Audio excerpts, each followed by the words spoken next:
Yeah, last time I was showing you alfalfa being harvested, and I will not get tired of explaining to you this. I said it many many times that when you are really thinking of doing goat farming, think about of this grassing, these grasses. Not even goat farming. I've been explaining the episodes of how do we start goat farming.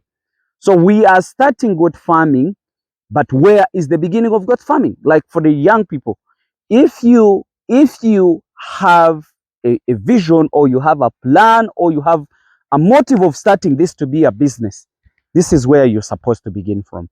Me, I don't have a very big land. I don't have a very big land. I have a smaller land. But my land is not that also small, because I'm dealing with over 60 acres of land. But the number of animals I have, actually, my ranges fluctuates from 1,500, 1,800 on this only one land. Then it goes down just like that. When people buy, they go down and then they reproduce more. So that means I would need a bigger extra land. If you look at the ratio of like the way I told you, if animals are doing open range, if animals are doing open grazing, an acre can accommodate over 13. But if you're doing zero grazing, like the way you see, we plant this, then harvest, then after harvesting, we do the hay, then after doing the hay, we serve the animals. This was cut 2 weeks ago, and this is 2 weeks old. And my guys are telling me since we cut this, there was no rain. So this grass can actually manage even the dry spell. This is what you're supposed to have. Let me give you an example. If the silage, or sorry, the hay we made out of this is still there in my stock. I still have it, but I'm going, like, in the next 2 weeks I can ably harvest. You get it? If that's what I want. But for me, what I do, I always keep it for 1.5 months, then I reharvest. So I still have in the stock, and this is also ready. You get? Actually, this has already come up. When you look at this, this is a meter, and then when you see, like, in 2 weeks, I'm almost in 1.5 feet. So that means this grass, every after 2 months or 1.5 months, we have to reharvest. So let me ask you, my people, like in the season, the last season of the rain, what did you do? Do you have some grasses you stocked, or you don't have? Did you only enjoy the favorable rain that was happening? And what have you done as per now? So those people who have animals and they have been really looking so pretty and nice during this season, how are they going to look during the dry spell? You get it? So my dear, if you've not worked up and you think you have a bigger land and you don't prepare yourself for this kind of seasons, like the dry spell and the rainy season, then you're doing a right line. Because my neighbors here, there is one of my neighbors who have over 200 acres. But I was surprised. He goes to Kampala. From here to Kampala is 134 kilometers. But he said in a dry spell, he didn't have grasses. So he had to go to Kampala and buy the grass from Kampala back to where we are. You get it? It is really absurd that, a farmer can starve to that extent. But why is it happening that way? Because he has no information, let me say, or he doesn't want even to learn and understand. Because it would be us to sell the grass to the Kampala people. But just imagine someone in Kampala who has 2-3 acres is planting grass and sell to us who even have 200 acres.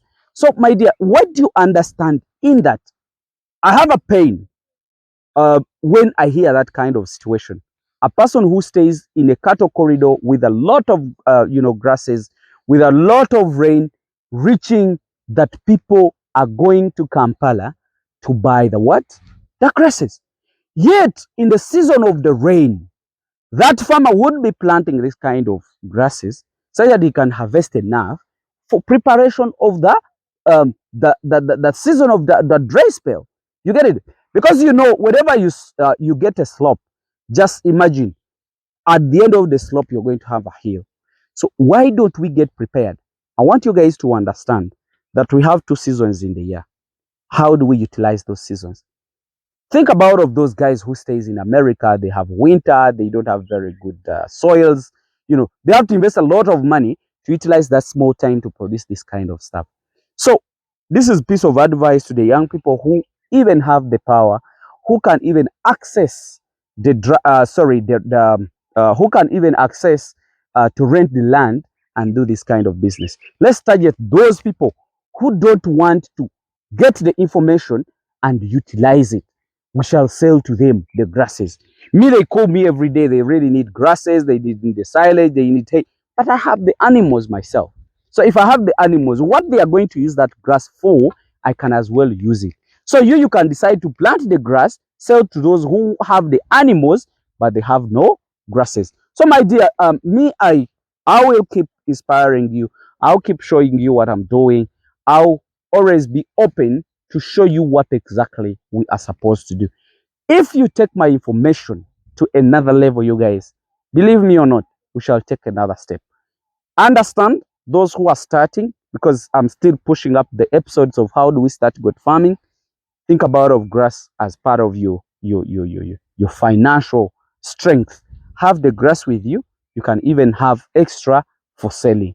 So my dear, think about of many things. Think about of pastures, but which pastures are you looking at?